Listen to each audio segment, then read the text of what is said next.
ಎಲ್ಲ ದ್ವಿತೀಯ PU ವಿದ್ಯಾರ್ಥಿಗಳಿಗೆ ಮಧ್ಯಾಹ್ನದ ಶುಭೋದಯಗಳು. ನಾವು ಕಳೆದ ತರಗತಿಯಲ್ಲಿ ಕನ್ನಡವನ್ನು ಕಟ್ಟುವ ಕೆಲಸ, ಲೇಖಕರು ಡಾಕ್ಟರ್ ರಾಮನಾಯಕ್ ಅವರು ಬರೆದಿರುವಂತಹ ಕನ್ನಡವನ್ನು ಕಟ್ಟುವ ಕೆಲಸ ಇರ್ತಕ್ಕಂತಹ ಗದ್ಯ ಭಾಗವನ್ನು ನೋಡ್ತಾ ಇದ್ವಿ. ನನಗನ್ಸುತ್ತೆ ಇದು ಬರೀ ಗದ್ಯ ಭಾಗ ಅಲ್ಲ, ನಮ್ಮನ್ನು ಎಚ್ಚರಿಸುವಂತಹ ಎಚ್ಚರಿಕೆ ಗಂಟೆ ಮತ್ತು ಕನ್ನಡವನ್ನು ಉಳಿಸುವ ಕಳಕಳಿಯವರಿಗೆ ಒಂದು ಸಂದೇಶ, ಸಾಂಸ್ಕೃತಿಕ ಹಿನ್ನೆಲೆಯಲ್ಲಿ ನೀಡುತ್ತಿರುವಂತಹ ಒಂದು ಎಚ್ಚರಿಕೆ ಅನಿಸ್ತದೆ. ಅಂತಹ ಒಂದು ಗದ್ಯ ಭಾಗ, ಕನ್ನಡವನ್ನು ಕಟ್ಟುವ ಕೆಲಸ, ಲೇಖಕ ರಾಮನಾಯಕ್ ಗದ್ಯ ಭಾಗ ಕಳೆದ ತರಗತಿಯಲ್ಲಿ ನೋಡಿದ್ವಿ. ಅದರ ಮುಂದುವರಿದ ಭಾಗವನ್ನು ನೋಡೋಣ. ಈ ಮಾತುಗಳನ್ನು ಓದುತ್ತಾ ನನ್ನ ಹದಿಹರಿಯದ ಮನಸ್ಸಿನಲ್ಲಾದ ಖೇದವನ್ನು, ಭಯವನ್ನು, ಅಸಹಾಯಕತೆಯನ್ನು, ಕ್ರೋಧವನ್ನು ಇವತ್ತು ಅನುಭವಿಸುತ್ತಿದ್ದೇನೆ. ಕೃಷ್ಣಶಾಸ್ತ್ರಿಗಳು ಇಲ್ಲಿ ಸಂಸ್ಕೃತವನ್ನಷ್ಟೇ ಕೈಮಾಡಿ ತೋರಿಸಿರುವರಾದರೂ ಸಂದರ್ಭವು ಕನ್ನಡದ ಎಲ್ಲ ಕೃತಗಳನ್ನು ಪ್ರಾತಿನಿಧಿಕವಾಗಿ ಸಂಕೇತಿಸುತ್ತದೆಂದು ಇಟ್ಟುಕೊಳ್ಳಬಹುದು. ಇಡೀ ಭಾರತದ ದೇವಭಾಷೆ ಅಂತ ಕರೆಯುವಂತಹ ಸಂಸ್ಕೃತದ ಸ್ಥಿತಿನೇ ಹೀಗಾಗಿ ಹೋಗಿದೆ ಅಂದರೆ ಸಾಮಾನ್ಯವಾಗಿರುವಂತಹ ಕನ್ನಡದ ಪರಿಸ್ಥಿತಿ ಏನು ಅನ್ನುವಂಥದ್ದು ನಾವು ನೋಡಬೇಕು. ಹಳ್ಳಿ ಕಡೆ ಒಂದು ಮಾತಿದೆ, ಏನಪ್ಪ ಅಂತಂದರೆ, ಬಲಗಡೆ ಎತ್ತಿ ಹೊಡೆದ್ರೆ ಎಡಗಡೆ ಎತ್ತಿ ತಿಳ್ಕೋಬೇಕು, ನನಗೂ ಒದೆ ಬೀಳುತ್ತೆ, ಜೋರಾಗಿ ಹೋಗ್ಬೇಕು ಅಂತ. ಬಲಗಡೆ ಎತ್ತಿ ಹೊಡೆದ್ರೂ ಸುಮ್ಮನೆ ಇದ್ರೆ ಎಡಗಡೆ ಎತ್ತು ಮತ್ತೆ ಅದಕ್ಕೆ ಬೀಳುತ್ತೆ. ಹಾಗಾಗಿ ಬಲಗಡೆ ಎತ್ತಿ ಹೊಡೆದ್ರೆ ಎಡಗಡೆ ಎತ್ತು ತಿಳ್ಕೋಬೇಕು ಅಂತ ಒಬ್ಬ ವಿದ್ಯಾರ್ಥಿಗೆ ತಪ್ಪು ಮಾಡಿಸುತ್ತಿದ್ದರೆ ಬೈದ್ರೆ ಹೊಡೆದ್ರೆ ಇನ್ನೊಬ್ಬ ಎಚ್ಚರಿಕೆ ಆಗಬೇಕು. ಈ ಥರ ಮಾತನಾಡಬಾರ್ದು, ಈ ಥರ ಮಾಡಬಾರ್ದು, ತಪ್ಪಾಗುತ್ತೆ ಎನ್ನುವಂಥ ಪರಿಕಲ್ಪನೆ ಮೂಡಿಸ್ಬೇಕು ಅನ್ನುವಂಥದ್ದು. ಇಲ್ಲಿ ಸಂಸ್ಕೃತಕ್ಕೆ, ಬೌದ್ಧ ಧರ್ಮಕ್ಕೆ ಆದಂತಹ ನಷ್ಟ ನಮ್ಮ ಕನ್ನಡ ಭಾಷೆಗೂ ಆದರೆ ತುಂಬ ಕಷ್ಟ. ಹಾಗಾಗಿ ಜಾಗರೂಕರಾಗಿ ಎನ್ನುವಂಥ ಮಾತನ್ನು ಹೇಳ್ತಾ ಇದ್ದಾರೆ. ಇಂಗ್ಲಿಷ್ ಮತ್ತು ಹಿಂದಿ ಭಾಷೆಗಳು ನಮ್ಮ ದೇಶದ ಪ್ರಾಂತೀಯ ಭಾಷೆಗಳ ಸ್ಥಾನವನ್ನು ಆಕ್ರಮಿಸಿಕೊಳ್ಳುತ್ತಿವೆ. ಪ್ರಾಂತೀಯ ಭಾಷೆಗಳು ಕನ್ನಡ, ತಮಿಳು, ತೆಲುಗು, ಮಲಯಾಳಮು, ತೆಲುಗು, ಮರಾಠಿ, ಬಂಗಾಳಿ ಇವೆಲ್ಲ ಇದಾವಲ್ಲ, ಗುಜರಾತಿ, ಪಂಜಾಬಿ, ಇವುಗಳ ಸ್ಥಾನವನ್ನೆಲ್ಲ ಹಿಂದಿ ತಳ್ಕಂತ ಬರ್ತಾ ಇದೆ. ಹಿಂದಿ ಪ್ರಾಂತೀಯ ಮತ್ತು ಇಂಗ್ಲಿಷ್, ಹಿಂದಿ ಪ್ರಾಂತೀಯ ಭಾಷೆ ಮತ್ತು ಪ್ರಾಂತೀಯ ಭಾಷೆಗಳನ್ನೆಲ್ಲ ಬದಿಗೊತ್ತಿ ಅವುಗಳ ಸ್ಥಾನವನ್ನು ಹಿಂದಿ ಮತ್ತು ಇಂಗ್ಲಿಷ್ ಆಕ್ರಮಿಸಿಕೊಳ್ತಾ ಇದ್ದಾವೆ. ಹಿಂದಿ ರಾಷ್ಟ್ರೀಯ ಭಾಷೆ ಅನ್ನುವಂತಹ ಸ್ಥಾನದೊಂದಿಗೆ ಆಕ್ರಮಿಸಿಕೊಳ್ತಾ ಇದ್ರೆ ಅಂತಾರಾಷ್ಟ್ರೀಯ ಭಾಷೆ ಎನ್ನುವ ಹೆಸರಿನೊಂದಿಗೆ ಇಂಗ್ಲಿಷ್ ಆಕ್ರಮಿಸಿಕೊಳ್ತಾ ಇದೆ. ಯಾವ ಯಾವ ಭಾಷೆಗೆ ಯಾವ ಯಾವ ಸ್ಥಾನವಿರಬೇಕು ಆ ಮರ್ಯಾದೆಯನ್ನು ನಾವು ಮೀರಬಾರದು. ನಾವು ಯಾರೋ ಬಳಸ್ತಾರೆ ಅಂತ ಬಳಸೋದಲ್ಲ, ನೋಡಿ ಬಳಸೋದಲ್ಲ. ನಾವು ನಮ್ಮ ಭಾಷೆಯನ್ನು ಹೆಚ್ಚಾಗಿ ಬಳಸಬೇಕು, ನಮ್ಮ ಭಾಷೆಯನ್ನು ತರ್ಜುಮೆ ಮಾಡಬೇಕು, ನಮ್ಮ ಭಾಷೆಗೆ ಅವನ್ನ ತಂದುಕೊಡ್ಬೇಕೆ ಹೊರತು ಆ ಭಾಷೆಯಿಂದ ಕಲೀಲಿಕ್ಕೆ ಹೋಗಬಾರ್ದು. ಕರ್ನಾಟಕದಲ್ಲಿ ಕನ್ನಡವೇ ಪ್ರಥಮ. ಕರ್ನಾಟಕದಲ್ಲಿ ಕನ್ನಡ, ಆಂಧ್ರ ಪ್ರದೇಶದಲ್ಲಿ ತೆಲುಗು, ತಮಿಳುನಾಡಿನಲ್ಲಿ ತಮಿಳು. ಅವರೆಲ್ಲ ನೋಡ್ಕೊಳ್ತಾ ಇದ್ದಾರೆ, ತಮ್ಮ ಭಾಷೆಯನ್ನು ಬಗ್ಗೆ ಕಳಕಳಿ ಇದೆ, ಅವರ ಭಾಷೆಯ ಬಗ್ಗೆ ಹೆಚ್ಚಿನ ಕಾಳಜಿ ಉಳ್ಳಂಥವರು. ತಮಿಳುನಾಡಿನಲ್ಲಂತೂ ಹಿಂದಿ ನ್ಯೂಸೇ ಬರೋದಿಲ್ಲ, ಹಿಂದಿ ವಾರ್ತೆಗಳೇ ಬರೋದಿಲ್ಲ. ತಮಿಳುನಾಡಿನಲ್ಲಿ ಇಂಗ್ಲೀಷ್ ಮತ್ತು ತಮಿಳು ಬರ್ತದೆ. ಅಂದರೆ ಅವರು ರಾಷ್ಟ್ರೀಯ ಭಾಷೆಯನ್ನೇ ತಿರಸ್ಕಾರ ಮಾಡ್ತಾರೆ. ಅವರಿಗೆ ಆ ಒಂದು ಧೈರ್ಯ, ಭದ್ರತೆ ಇದೆ. ಸರ್ಕಾರವೂ ಸಹ ಅದಕ್ಕೆ ಪ್ರತಿಸ್ಪಂದಿಸ್ತದೆ. ಎಲ್ಲರೂ ತಮಿಳೇ ಮಾತಾಡ್ತಾರೆ, ಯಾರು ಅಡ್ರೆಸ್ ಕೇಳಿದ್ರೆ ತಮಿಳಿನಲ್ಲೇ ಹೇಳ್ತಾರೆ. ಅಷ್ಟೊಂದು ಭಾಷಾಂಧರು ಅಂತ ಕರೀತಾರೆ ಅವ್ರನ್ನ. ಭಾಷೆಯನ್ನು ಅವರು ಎಲ್ಲೂ ಬಿಡೋದಿಲ್ಲ, ಎಲ್ಲ ಕಡೆ ಭಾಷೆಯನ್ನು ಬಳಸ್ತಾರೆ. ಆದರೆ ನಾವು ಆ ಪಾಠವನ್ನು ಕಲಿತಿಲ್ಲ, ಪಕ್ಕದ ರಾಜ್ಯದವರಾಗಿರ್ತಕ್ಕಂಥ ಕನ್ನಡಿಗರು.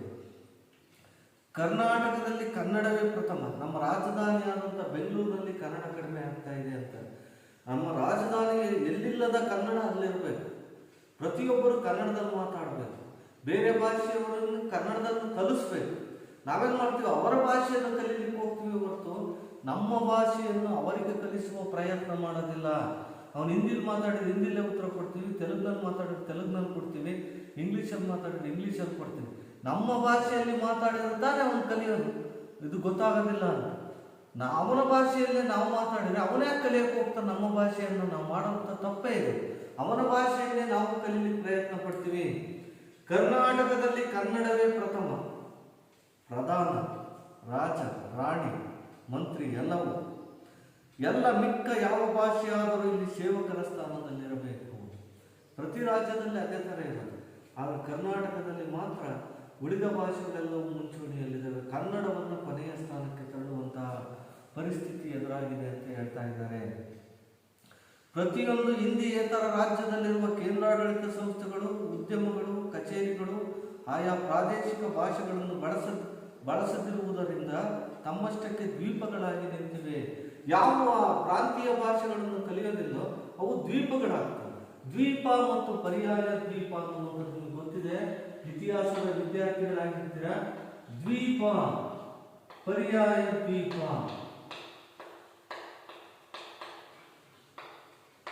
ದ್ವೀಪ ಅಂದ್ರೆ ಸುತ್ತಲೂ ನೀರಿದ್ದು ಮಧ್ಯ ಭೂಮಿ ಇರುವುದಕ್ಕೆ ದ್ವೀಪ ಅಂತಾರೆ. ಇದನ್ನ ಜಾಗ್ರಫಿಯಲ್ಲಿ ಓದಿರ್ತೀವಿ ನೀವು.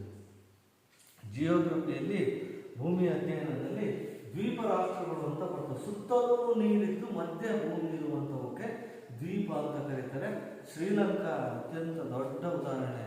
ನಮ್ಮ ಪಕ್ಕದಲ್ಲಿರುವಂತಹ ರಾಷ್ಟ್ರ, ಸುತ್ತಲೂ ನೀರಿದೆ, ಮಧ್ಯ ಭೂಮಿ ಇದೆ, ಅದೊಂದು ದ್ವೀಪ ರಾಷ್ಟ್ರ. ಅಂತಹ ರಾಷ್ಟ್ರಗಳು ಅನೇಕ ಇವೆ. ಪರ್ಯಾಯ ದ್ವೀಪ, 3 ಕಡೆ ನೀರಿದ್ದು ಒಂದು ಕಡೆ ಭೂಮಿ ಇರುವಂಥವಕ್ಕೆ ಪರ್ಯಾಯ ದ್ವೀಪ ಅಂತವೆ. ಭಾರತ ಇದಕ್ಕೆ ಅತ್ಯುತ್ತಮವಾಗಿರ್ತಕ್ಕಂಥ ಉದಾಹರಣೆ. ಇನ್ನೂ ಅನೇಕ ರಾಷ್ಟ್ರಗಳಿವೆ. ಕೇಂದ್ರೀಯ ಕಚೇರಿಗಳು ಪ್ರಾಂತೀಯ ಭಾಷೆಗಳನ್ನು ಕಲಿದೇ ಇದ್ರೆ ಈ ದ್ವೀಪ ರಾಷ್ಟ್ರಗಳಂತಾಗುತ್ತವೆ. ಸುತ್ತಲೂ ನೀರಿದ್ದು ಮಧ್ಯ ಭೂಮಿ ಇದ್ರೆ ಅಲ್ಲಿ ಸಂಪರ್ಕ ಕಡಿಮೆ ಆಗ್ತದೆ. ಹಾಗಾಗಿ ದ್ವೀಪ ರಾಷ್ಟ್ರಗಳಂತೆ ಆಗ್ತವೆ ಕೇಂದ್ರೀಯ ಕಚೇರಿಗಳು. ಹಾಗಾಗಿ ಅವು ಪ್ರಾಂತೀಯ ಭಾಷೆಯನ್ನು ಕಲಿಬೇಕು. ಅಲ್ಲಿನ ನೌಕರರು ಪ್ರಾಂತೀಯ ಭಾಷೆಗಳನ್ನು ಕಲಿಬೇಕು.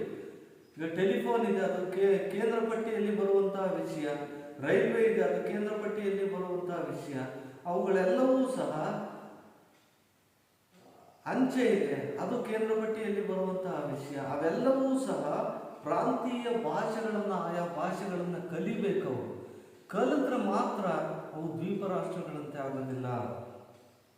ಪ್ರತಿಯೊಂದು ಹಿಂದಿಯೇತರ ರಾಜ್ಯದಲ್ಲಿರುವ ಕೇಂದ್ರಾಡಳಿತ ಸಂಸ್ಥೆಗಳು, ಉದ್ಯಮಗಳು, ಕಚೇರಿಗಳು ಆಯಾ ಪ್ರಾದೇಶಿಕ ಭಾಷೆಗಳನ್ನು ಬಳಸದಿರುವುದರಿಂದ ತಮ್ಮಷ್ಟಕ್ಕೆ ದ್ವೀಪಗಳಾಗಿ ನಿಂತವೆ. ದ್ವೀಪ ರಾಷ್ಟ್ರಗಳಂತೆ ಕಂಗೊಳಿಸ್ತಾ ಇದ್ದಾವೆ.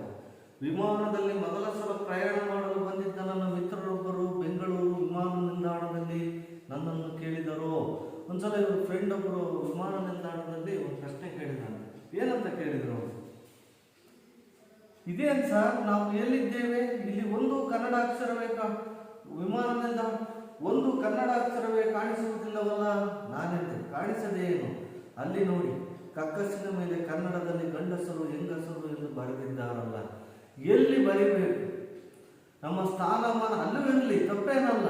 ಅದು ಒಂದು ಮುಖ್ಯವಾಗಿರ್ತಕ್ಕಂತಹ ಕೆಲಸನೇ. ಅದು ಅವಿಭಾಜ್ಯ ಅಂಗ ನಮ್ಮ ಜೀವನದಲ್ಲಿ.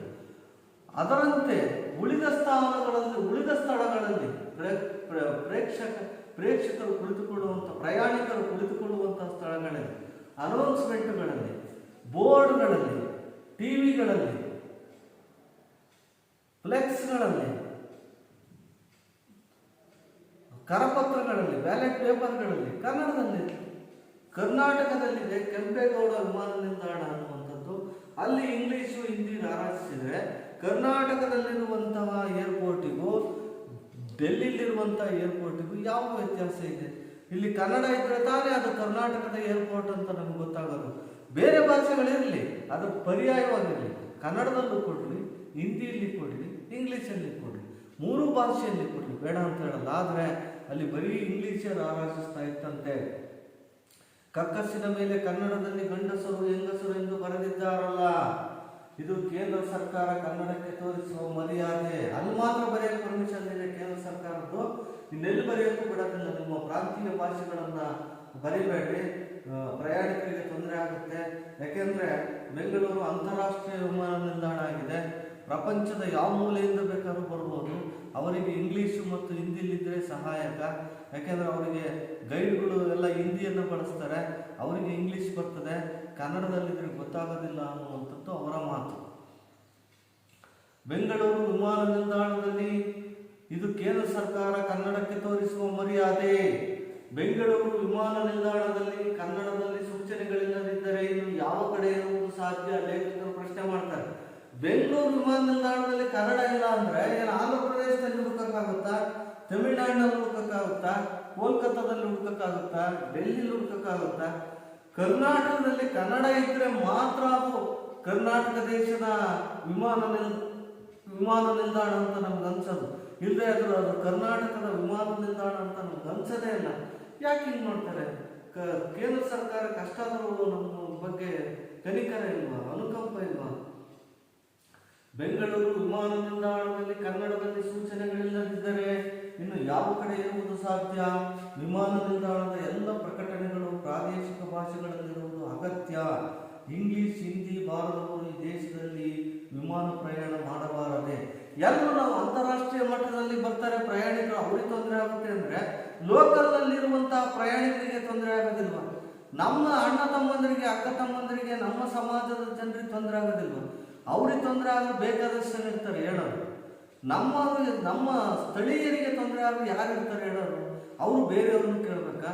ಕರ್ನಾಟಕದಲ್ಲಿ ಕನ್ನಡ ಇರಬೇಕು, ಅದೇ ಮುಖ್ಯ. ಅದೇ ಇಲ್ವಾದ್ರೆ ಕೇಂದ್ರ ಸರ್ಕಾರ ಆದರೂ ಯಾಕೆ ಇರಬೇಕು? ಇದನ್ನೆಲ್ಲ ನೋಡ್ಕೊಳ್ದೇ ಇದ್ರೆ ಅನ್ನುವಂಥ ಮಾತನ್ನು ಹೇಳ್ತಾರೆ. ಈ ದೇಶದಲ್ಲಿ ವಿಮಾನ ಪ್ರಯಾಣ ಮಾಡಬಾರದೆ. ಬೆಂಗಳೂರು, ಮಂಗಳೂರು, ಬೆಳಗಾವಿ ವಿಮಾನ ನಿಲ್ದಾಣಗಳಿಂದ ಹೊರಡುವ ಮತ್ತು ಅಲ್ಲಿಗೆ ಬರುವ ವಿಮಾನಗಳೊಳಗಿನ ಪ್ರಕಟಣೆಗಳು ಕನ್ನಡದಲ್ಲಿಯೇ ಇರಬೇಕು. ಬೆಂಗಳೂರು, ಮಂಗಳೂರು, ಬೆಳಗಾವಿ ವಿಮಾನ ನಿಲ್ದಾಣಗಳಲ್ಲಿ ಬರುವಂಥ ವಿಮಾನಗಳು ಕನ್ನಡದಲ್ಲೇ ಪ್ರಕಟಣೆ ಇರಬೇಕು. ಯಾಕೆಂದ್ರೆ ನಾವೆಲ್ಲ ಕನ್ನಡಿಗರು, ನಾವೆಲ್ಲ ಒಂದು ರೀತಿ ಭಾಷೆಯಿಂದ ಬೆಸಿತಾ ಇದ್ದೀವಿ. ಬೆಳಗಾವಿ ಬೇರೆ ಅಲ್ಲ, ಮಂಗಳೂರು ಬೇರೆ ಅಲ್ಲ, ಬೆಂಗಳೂರು ಬೇರೆ ಅಲ್ಲ, ಮೈಸೂರು ಬೇರೆ ಅಲ್ಲ.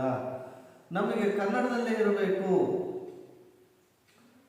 ಇದೇನು ಬಹುಖರ್ಚಿನ ಭಾರಿ ದೊಡ್ಡ ಕೆಲಸವಲ್ಲ. ಬಹುಭಾಷೆಗಳ ಈ ರಾಷ್ಟ್ರದಲ್ಲಿ ನಾವು ಒಡೆಯದೆ ಬಾಳಬೇಕಾದರೆ ಎಲ್ಲ ಭಾಷೆಗಳ ಸಮಾನ ಬಳಕೆ, ಎಲ್ಲ ಭಾಷೆಗಳ ಸಮಾನ ಗೌರವ ಅತ್ಯಗತ್ಯ. ಬರೀ ಇಂಗ್ಲಿಷನ್ನ ನಾವು ಮೇಲೇರಿಸೋದು, ಹಿಂದಿಯನ್ನ ಮೇಲೇರಿಸೋದು, ನಮ್ಮ ಭಾಷೆಗಳನ್ನ ನಾವು ಕಡೆಗಣಿಸಿದ್ರೆ ಇಂಬ್ಯಾಲೆನ್ಸ್ ಆಗ್ತದೆ, ಅಸಮತೋಲನ ಉಂಟಾಗ್ತದೆ. ದೇಶದಲ್ಲಿ ಅಸಮತೋಲನ ಉಂಟಾಗ್ತದೆ. ಭಾಷೆಗೆ ಸರಿಯಾಗಿರ್ತಕ್ಕಂಥ ಗೌರವ, ಭಾಷೆಗೆ ಸರಿಯಾಗಿರ್ತಕ್ಕಂಥ ಸ್ಥಾನಮಾನಗಳಿದ್ರೆ ಮಾತ್ರ ಎಲ್ಲ ದೇಶದ ಭಾಷೆಗಳು ಸಹ ಒಂದೇ ಎನ್ನುವಂತಹ ಪರಿಕಲ್ಪನೆ ಬರ್ತದೆ. ಬೆಂಗಳೂರು, ಅಲ್ಲಿಗೆ ಬರುವ ವಿಮಾನ ನಿಲ್ದಾಣ ಪ್ರಕಟಣೆಗಳು ಕನ್ನಡದಲ್ಲಿಯೇ ಇರಬೇಕು. ಯಾಕೆಂತಂದ್ರೆ ಇಲ್ಲಿ ಭಾರತದಲ್ಲಿ ಯಾವುದೇ ಪ್ರಾಂತ್ಯ ಇರಬಹುದು, ಆ ಭಾಷೆಗಳಿಗೆ ಅಲ್ಲಿನ ಪ್ರಾತಿನಿಧ್ಯ ಕೊಡಬೇಕು. ಕೊಟ್ಟಾಗ ಮಾತ್ರ ಅವರಿಗೂ ಸ್ಥಾನಮಾನವನ್ನು ಕೊಟ್ಟಾಗಲೇ ಆಗ್ತದೆ. ಇಲ್ಲ ಅಂದ್ರೆ ಭಾಷೆ ಕಡೆಗಣಿಸಲ್ಪಡುತ್ತದೆ, ಜನರು ಉಪೇಕ್ಷೆ ಮಾಡ್ತಾರೆ, ಅದಕ್ಕೆ ಕುತ್ತು ಬರ್ತದೆ. ಬಹುಭಾಷೆಗಳ ಈ ರಾಷ್ಟ್ರದಲ್ಲಿ ನಾವು ಒಡೆಯದೆ ಬಾಳಬೇಕಾದರೆ ಎಲ್ಲ ಭಾಷೆಗಳ ಸಮಾನ ಬಳಕೆ, ಸಮಾನ ಸ್ಥಾನಮಾನ, ಗೌರವ ಅತ್ಯಗತ್ಯ. ಕೇಂದ್ರ ಸರ್ಕಾರದ ಕಚೇರಿ ಯಾವ ರಾಜ್ಯದಲ್ಲಿರುತ್ತದೋ ಆ ರಾಜ್ಯದ ಭಾಷೆಯನ್ನು ಅಲ್ಲಿನ ಜನರೊಂದಿಗೆ ಮತ್ತು ಸರ್ಕಾರದೊಂದಿಗೆ ಬಳಸಬೇಕು. ಇಲ್ಲಿ ಒಂದು BSNL ಇದಿದೆ, ಭಾರತೀಯ ಸಂಚಾರ ನಿಗಮ ಲಿಮಿಟೆಡ್ ಅಂತ, ಅದು ಕೇಂದ್ರ ಸರ್ಕಾರದ ಕಚೇರಿ. ಅದು ಇಲ್ಲಿನ ಸ್ಥಳೀಯ ಭಾಷೆಯನ್ನು ಕಲಿಬೇಕು. ಅಲ್ಲಿನ ನೌಕರರು ಸ್ಥಳೀಯ ಭಾಷೆಗಳನ್ನು, ಪ್ರಕಟಣೆಗಳನ್ನು ಹೊರಡಿಸಬೇಕು, ಸ್ಥಳೀಯರೊಂದಿಗೆ ವ್ಯವಹರಿಸಬೇಕು. ಆವಾಗ ಮಾತ್ರ ಅದು ತನ್ನ ಸ್ಥಾನಮಾನವನ್ನು ಹೆಚ್ಚಿಸಿಕೊಳ್ತದೆ ಹೊರತು ಇಲ್ಲ ಅಂದರೆ ದ್ವೀಪವಾಗಿರ್ತದೆ, ಅಲ್ಲಿ ಯಾರು ಹೋಗೋದಿಲ್ಲ. ಕೆಲವೊಂದು ಬ್ಯಾಂಕುಗಳಲ್ಲಿ ಅಷ್ಟೇ ಹೆಚ್ಚಿನ ಹಿಂದಿ ಭಾಷೆ ಬಳಸ್ತಾರೆ. ಹಾಗಾಗಿ SBIನಂಥ ಬ್ಯಾಂಕ್ಗಳಿಗೆ ಜನರು ಖಾತೆಗಳನ್ನು ತೆಗಿಲಿಕ್ಕೆ ಹೋಗೋದೇ ಇಲ್ಲ. ಕೆಲವರು ಜನರು ಅವುಗಳನ್ನು ನಿರಾಕರಿಸ್ತಾರೆ. ಯಾಕೆಂದರೆ ಅಲ್ಲಿನ ವಾತಾವರಣ, ಅಲ್ಲಿನ ಪರಿಸ್ಥಿತಿ ಇವರಿಗೆ ಸರಿಯಾದ ಸ್ಥಾನಮಾನ, ಇವರಿಗೆ ಮಾಹಿತಿಯ ಕೊರತೆಯನ್ನು ಉಂಟು ಮಾಡ್ತವೆ ಅಂತ ಕಚೇರಿಗಳು. ಸರ್ಕಾರದ ಕಚೇರಿ ಯಾವ ರಾಜ್ಯದಲ್ಲಿರುತ್ತದೋ ಆ ರಾಜ್ಯದ ಭಾಷೆಯನ್ನು ಅಲ್ಲಿನ ಜನರೊಂದಿಗೆ ಮತ್ತು ಸರ್ಕಾರದೊಂದಿಗೆ ಬಳಸಬೇಕು. ಅಲ್ಲಿನ ಜನ ಮತ್ತು ಸರ್ಕಾರದೊಂದಿಗೆ ಬಳಸಿದರೆ ಆ ಭಾಷೆನೂ ಸಹ ಬೆಳೀತದೆ. ಹಿಂದಿನೂ ಬೆಳೀತದೆ, ಇಂಗ್ಲಿಷು ಬೆಳೀತದೆ, ಸ್ಥಳೀಯ ಪ್ರಾಂತೀಯ ಭಾಷೆನೂ ಸಹ ಬೆಳೀತದೆ. ಆ ರಾಜ್ಯದಲ್ಲಿರುವ ಕೇಂದ್ರ ಸರ್ಕಾರದ ನೌಕರರು ಆ ರಾಜ್ಯದ ಭಾಷೆಯನ್ನು ಬಲ್ಲವರಾಗಿರಬೇಕು. ಕರ್ನಾಟಕದಲ್ಲಿದ್ದಾರೆ ಅಂದ್ರೆ ಅವರೆಲ್ಲರೂ IPS IAS ಮಾಡಿ ಯಾವ ರಾಜ್ಯದಲ್ಲಿರ್ತಾರೋ ಆ ಭಾಷೆಯನ್ನು ಕಲಿತರು ಮಾತ್ರ ಅಲ್ಲಿ ಜನರ ನಾಡಿ ಮಿಡಿತ ಗೊತ್ತಾಗ್ತದೆ, ಅಲ್ಲಿ ಮಾಡುವಂಥ ಕೆಲಸಗಳ ಸಾಧಕ ಬಾಧಕ ಗೊತ್ತಾಗ್ತದೆ. ಭಾಷೆ ಗೊತ್ತಿಲ್ಲ ಅಂದರೆ ಇವರು ಮಾಡುವಂಥ ಕೆಲಸ ನಿರರ್ಥಕ ಆಗ್ತದೆ. ನಾನು ಏನು ಮಾಡ್ತಾ ಇದ್ದೀನಿ, ನಾನು ಮಾಡೋದು ಸರಿ ಇದೆಯಾ ತಪ್ಪಿದೆಯಾ, ಅಲ್ಲಿನ ಜನರಿಗೆ ಏನು ಅನಿಸ್ತಾ ಇದೆ, ಅವರ ಕಷ್ಟ ಸುಖ ದುಃಖಗಳನ್ನು ಅರಿಬೇಕು ಅಂತಂದರೆ ಈ IAS IPS ಅಧಿಕಾರಿಗಳು ಸಹ ಅಲ್ಲಿನ ಪ್ರಾಂತೀಯ ಭಾಷೆಗಳನ್ನು ಕಲಿಬೇಕು. ಆ ಪ್ರಾಂತೀಯ ಭಾಷೆಗಳನ್ನು ಕಲಿತ್ರೆ ಆ ಜನರ ನಾಡಿ ಮಿಡಿತವನ್ನು ಅರಿಬೋದು. ನಾವು ಮಾಡುವಂಥ ಕೆಲಸಗಳ ಫಲಾಫಲ ನಮಗೆ ಗೊತ್ತಾಗ್ತದೆ. ಬರೀ ಭಾಷೆಯನ್ನು ಯಾಕೆ ಕಲಿಬೇಕು ಅಂದರೆ ಅಲ್ಲಿನ ಜನರೊಂದಿಗೆ ಸಹಕಾರದಿಂದ ಇರಲಿಕ್ಕೆ ಆ ಭಾಷೆಯನ್ನು ಕಲಿಬೇಕಾಗ್ತದೆ ಎಂದು ರಾಜಮನ್ನಾರ್ ಸಮಿತಿಯ ವರದಿ ಹೇಳಿದೆ. ಆದುದರಿಂದ ಈ ಭಾಷೆಯ ಸಮಸ್ಯೆ ಕೇಂದ್ರ ರಾಜ್ಯಗಳ ಸಂಬಂಧದಲ್ಲಿ ಬಹಳ ಮುಖ್ಯವಾದ ವಿಷಯವಾಗಿದೆ. ಭಾಷೆ ಎನ್ನುವಂಥದ್ದು ಎಲ್ಲ ರಾಜ್ಯಗಳಿಗೂ ಬಹಳ ಅವಶ್ಯಕವಾಗಿದೆ. ನಮ್ಮ ಭಾಷೆಗಳು ಸಂಸ್ಕೃತದಂತೆ ಆಗದಂಗಿರಬೇಕು ಅಂದರೆ, ನಮ್ಮ ಧರ್ಮಗಳು ಬೌದ್ಧ ಧರ್ಮದ ಥರ ಆಗದಂಗಿರಬೇಕು ಅಂತಂದರೆ, ನಾವು ಮುನ್ನೆಚ್ಚರಿಕೆ ಕ್ರಮವಾಗಿ ಎಚ್ಚರಿಕೆಯಿಂದ ಕಾಳಜಿಯಿಂದ ನಮ್ಮ ಭಾಷೆಗಳಿಗೆ ಗೌರವ ಸ್ಥಾನಮಾನವನ್ನು ಕೊಡಬೇಕು. ನಮ್ಮ ರಾಜ್ಯದಲ್ಲಿ ಅವುಗಳನ್ನು ಬಳಸಬೇಕು. ಆ ಬರುವಂಥ ಜನರಿಗೆ ಆ ಭಾಷೆಯನ್ನು ಕಲಿಸಬೇಕು. ಇದು ನಮ್ಮ ಮುಖ್ಯ ಕೆಲಸ. ರೈಲ್ವೆ, ಅಂಚೆ ಮತ್ತು ತಂತಿ ಇಲಾಖೆಗಳಿಗೂ ಪ್ರಾದೇಶಿಕ ಭಾಷೆಗಳ ಮೇಲೆ ಸಾಕಷ್ಟು ಮಲತಾಯಿ ಧೋರಣೆ ಬೆಳೆಸಿಕೊಂಡಿದೆ. ಹಾಗೆ ಅಂಚೆ ಇಲಾಖೆಯನ್ನು ಕೇಂದ್ರ ಪಟ್ಟಿ ಅಂತ ಕರೀತಾರೆ. ಒಂದು ನೀವು ಪೊಲಿಟಿಕಲ್ ಸೈನ್ಸನ್ನು ಅಧ್ಯಯನ ಮಾಡಿದ್ರೆ ಗೊತ್ತಾಗ್ತದೆ. ರಾಜ್ಯ ಪಟ್ಟಿ, ಕೇಂದ್ರ ಪಟ್ಟಿ, ಸಮವರ್ತಿ ಪಟ್ಟಿ ಅಂತ ಇರ್ತದೆ. ಕೇಂದ್ರ ಪಟ್ಟಿ ಅಂದರೆ ಕೇಂದ್ರ ಸರ್ಕಾರ ನೋಡಿಕೊಳ್ಳುವಂತಹ ಇಲಾಖೆಗಳು. ರಾಜ್ಯ ಪಟ್ಟಿ ಅಂದರೆ ರಾಜ್ಯ ಸರ್ಕಾರ ನೋಡಿಕೊಳ್ಳುವಂತಹ ಇಲಾಖೆಗಳು. ಸಮವರ್ತಿ ಪಟ್ಟಿ ಅಂದರೆ ರಾಜ್ಯ ಮತ್ತು ಕೇಂದ್ರ ಎರಡೂ ನೋಡಿಕೊಳ್ಳುವಂತಹ ವಿಷಯಗಳು. ಇಲ್ಲಿ ಕೇಂದ್ರ ಪಟ್ಟಿಯಲ್ಲಿರುವಂಥದ್ದು ಅಂಚೆ, ರೈಲ್ವೆ ಮತ್ತು ತಂತಿ ಇಲಾಖೆ. ಇವುಗಳನ್ನು ಕೇಂದ್ರ ಪಟ್ಟಿ ನೋಡ್ಕೊಳ್ತದೆ. ಅದೇನು ಮಾಡ್ತದೆ? ಹಿಂದಿಯನ್ನು ಹೇಳ್ತದೆ. ಅಲ್ಲಿರುವಂತಹ ಚಲನ್ಗಳೆಲ್ಲ ಹಿಂದಿಲೇ ಇರ್ತವೆ. ಹಿಂದಿ ಬಾರದೇ ಇರುವಂಥವರು ಅಂಚೆ ಇಲಾಖೆಗೆ ಹೋಗಬಾರ್ದ. ರೈಲ್ವೆಯಲ್ಲಿ ಬೋರ್ಡ್ಗಳೆಲ್ಲ ಹಿಂದಿಲೇ ಇರ್ತವೆ. ಹಿಂದಿ ಬರದೇ ಇರೋರು ರೈಲನ್ನು ಹತ್ತುವಾಗಿಲ್ವಾ? ಅದೇ ಥರ ತಂತಿ ಟೆಲಿಫೋನ್ ಎಕ್ಸ್ಚೇಂಜ್ ಆಫೀಸ್ನಲ್ಲಿ ಎಲ್ಲ ಹಿಂದಿಮಯ ಆಗಿರ್ತದೆ. ಟೆಲಿಫೋನ್ ಆಫೀಸಿಗೆ ಕನ್ನಡದವರು ಹೋಗಬಾರ್ದ, ವ್ಯವಹರಿಸಬಾರ್ದ, ಅವರ ಅಧಿಕಾರಿಗಳ ಜೊತೆ ಚರ್ಚೆ ಮಾಡಬಾರ್ದ. ಇದು ಮಲತಾಯಿ ಧೋರಣೆಯನ್ನು ಕೇಂದ್ರ ಸರ್ಕಾರ ಅನುಸರಿಸುತ್ತೆ. ಅದೇನು ಮಾಡಬೇಕು? ನಮ್ಮ ಪ್ರಾಂತೀಯ ಕಚೇರಿಗಳು ಎಲ್ಲಿದವೋ ಅಲ್ಲಿನ ಭಾಷೆಯನ್ನು ಕಡ್ಡಾಯವಾಗಿ ಕಲಿಬೇಕು ಅಂತ ಒಂದು ಷರತ್ತನ್ನು ಹಾಕಬೇಕು. ಉದ್ಯೋಗಕ್ಕೆ ತೆಗೆದುಕೊಳ್ಳುವಾಗ ಯಾವ ರಾಜ್ಯಕ್ಕೆ ಅವನು ನೇಮಕವಾಗಿರ್ತಾನೆ ಆ ಭಾಷೆಯನ್ನು 15 ಅಥವಾ 1 ತಿಂಗಳಲ್ಲಿ ಕಲಿಯುವ ಒಂದು ಬೇಡಿಕೆಯನ್ನು ಇಡಬೇಕು. ಕಲಿಲೇಬೇಕು ಅನ್ನುವಂಥ ಒತ್ತಾಯವನ್ನು ಏರಿದರೆ ಅವರು ಕನ್ನಡಿಗರ ಜೊತೆ ವರ್ತಿಸ್ತಾರೆ. ಆವಾಗ ಕೇಂದ್ರ ಕಚೇರಿ ಎನ್ನುವಂಥ ಪಟ್ಟಿ ಹೋಗಿ ರಾಜ್ಯ ಪಟ್ಟಿಯಲ್ಲಿ ಸೇರಿರುವಂತೆ ರಾಜ್ಯ ಪಟ್ಟಿ ರಾಜ್ಯ ವಿಷಯ ಅನ್ನಿಸ್ತದೆ ನಮಗೆ. ಎಲ್ಲಿವರೆಗೆ ಇವು ಈ ಕ್ರಮವನ್ನು ಅನುಸರಿಸೋದಿಲ್ಲ ಅಲ್ಲಿವರೆಗೂ ಇವು ಕೇಂದ್ರೀಯ ಕಚೇರಿಗಳಾಗಿ ಮುಂದುವರಿತದೆ. ಕನ್ನಡ ನಾಡಿನ ಸಣ್ಣ ಪುಟ್ಟ ಊರುಗಳಲ್ಲಿರುವ ರೈಲ್ವೆ ಸ್ಟೇಷನ್ಗಳಲ್ಲಿ ಇವು ಹಿಂದಿ ಇಂಗ್ಲಿಷುಗಳೇ ರಾರಾಜಿಸಿದರೆ ನಾವು ನಮ್ಮ ದೇಶದಲ್ಲಿ ಇದ್ದೀವೆಂಬ ಭಾವನೆ ಯಾರಲ್ಲಾದರೂ ಬರುವುದು ಸಾಧ್ಯವೇ?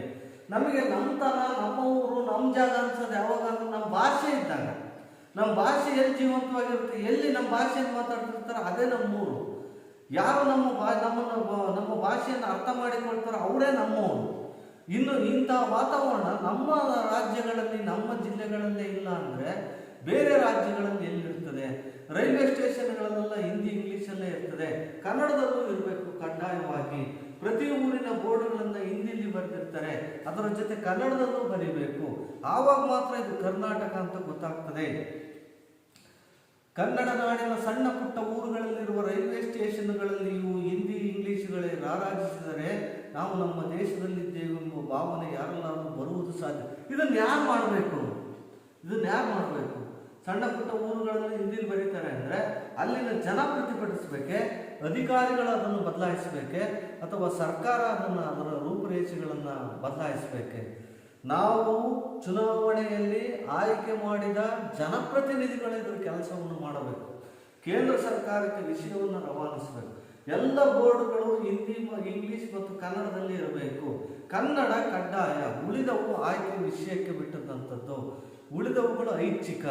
ನಿಮಗೆ ಹಿಂದಿ ಬೇಕಾ, ಹಿಂದಿಯನ್ನು ಬಳಸಿ. ಇಂಗ್ಲೀಷ್ ಬೇಕಾ, ಇಂಗ್ಲೀಷನ್ನು ಬಳಸಿ. ಅದರ ಜೊತೆಗೆ ಕನ್ನಡವನ್ನು ಬಳಸುವಂತಹ ಔದಾರ್ಯ ನಿಮ್ಮಲ್ಲಿ ಇರಬೇಕು. ಯಾಕೆಂದರೆ ಆ ನೆಲದ ಅನ್ನವನ್ನು ತಿಂತಾ ಇದ್ದೀವಿ, ಗಾಳಿಯನ್ನು ಕುಡಿತಾ ಇದ್ದೀವಿ, ನೀರನ್ನು ಕುಡಿತಾ ಇದ್ದೀವಿ. ಅದಕ್ಕೆ ಸಲ್ಲಿಸುವ ಕರ್ತವ್ಯ ಅಂದರೆ ಅದೇ. ಅಲ್ಲಿನ ಭಾಷೆ, ಅಲ್ಲಿನ ಸಂಸ್ಕೃತಿ, ಅಲ್ಲಿನ ಸಾಹಿತ್ಯವನ್ನು ಉಳಿಸಿ ಬೆಳೆಸಲಿಕ್ಕೆ ನಾವು ಶ್ರಮವನ್ನು ಪಡಬೇಕು. ಆವಾಗ ಮಾತ್ರ ಅಲ್ಲಿನ ತಿಂದ ಅನ್ನಕ್ಕೆ ನಾವು ಸಲ್ಲಿಸುವಂಥ ಋಣ ಅಂತ ನಾವು ತಿಳ್ಕೋಬೇಕು.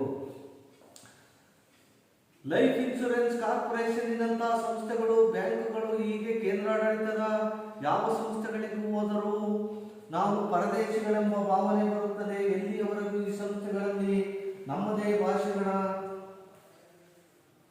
ಬಳಕೆಯಾಗುವುದಿಲ್ಲವೋ ಅಲ್ಲಿಯವರೆಗೂ ಈ ಸಂಸ್ಥೆಗಳು ಜನಜೀವನದಿಂದ ಹೊರಗೆ ಉಳಿಯುತ್ತವೆ. ಬ್ಯಾಂಕುಗಳು ಯಾಕೆ ಹೆಚ್ಚು ಜನರು ಅಕೌಂಟ್ ಇಲ್ಲ, ಜನರು ಬ್ಯಾಂಕ್ಗಳಿಗೆ ಹೋಗ್ತಾ ಇಲ್ಲ ಅಂದರೆ ಭಾಷೆಯ ತೊಡಕು. ಒಡನಾಟ, ಒಬ್ರಿಗೊಬ್ರು ಒಡನಾಟ ಇಲ್ಲ.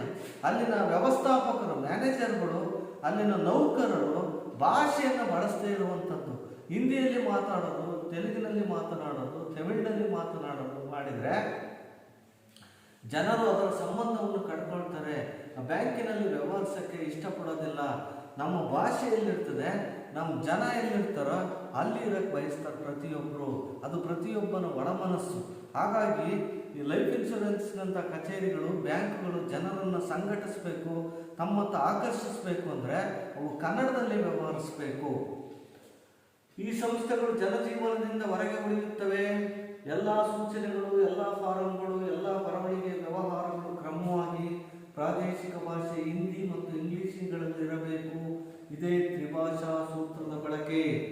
ಪ್ರಾದೇಶಿಕ ಭಾಷೆ ಇರಬೇಕು, ರಾಷ್ಟ್ರೀಯ ಭಾಷೆ ಇರಬೇಕು, ಅಂತಾರಾಷ್ಟ್ರೀಯ ಭಾಷೆ ಇರಬೇಕು. ಮೂರರಲ್ಲಿಯೂ ಇರಬೇಕು.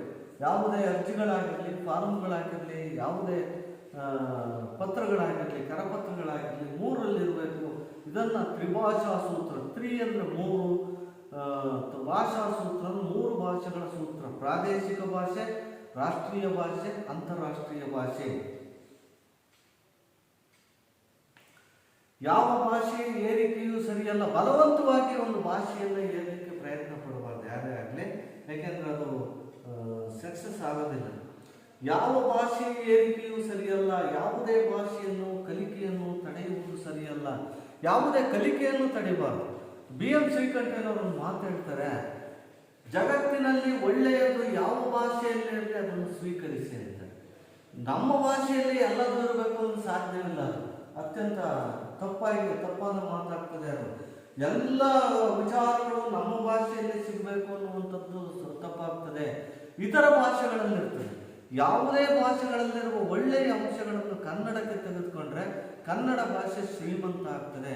ಕನ್ನಡಕ್ಕೆ ಒಂದು ಚೌಕಟ್ಟು ಸಿಗ್ತದೆ, ಸಂಸ್ಕೃತಿ ಬೆಳೀತದೆ, ಸಾಹಿತ್ಯ ಉಳಿತದೆ. ಹಾಗಾಗಿ ಇತರ ಭಾಷೆಗಳನ್ನು ಓದದೇ ಇರೋಂಗೆ ಒತ್ತಡ ಇರೋದು ಸುಳ್ಳು, ಕಲಿದೇ ಇರುವಂತೆ ಇರ್ರಿ ಅಂತ ಹೇಳೋದು ಸುಳ್ಳು. ಕಲೀರಿ, ಆದರೆ ಮೊದಲ ಸ್ಥಾನವನ್ನು ರಾಜ ರಾಣಿಯ ಸ್ಥಾನವನ್ನು ಕನ್ನಡಕ್ಕೆ ಕೊಡ್ರಿ. ಸೇವಕರ ಸ್ಥಾನಗಳನ್ನು ಉಳಿದ ಭಾಷೆಗೆ ಕಲೀರಿ. ನೀವು ಎಷ್ಟು ಭಾಷೆಯನ್ನಾದರೂ ಕಲೀರಿ. ಕಲಿಯೋಕ್ಕೆ ಕೋಟಿ ಭಾಷೆ, ಆಡೋಕ್ಕೆ ಒಂದೇ ಭಾಷೆ ಕನ್ನಡ. ನಿಜವಾಗೂ ಒಬ್ಬ ಕಲಾವಿದ, ರಾಜ್ಕುಮಾರ್ನಂಥ ಕಲಾವಿದರು ಅಷ್ಟು ಹೆಸರುವಾಸಿಯಾಗಿದ್ದು ಅವರು ಮಾಡಿದ ಕನ್ನಡ ಸೇವೆಗೋಸ್ಕರ.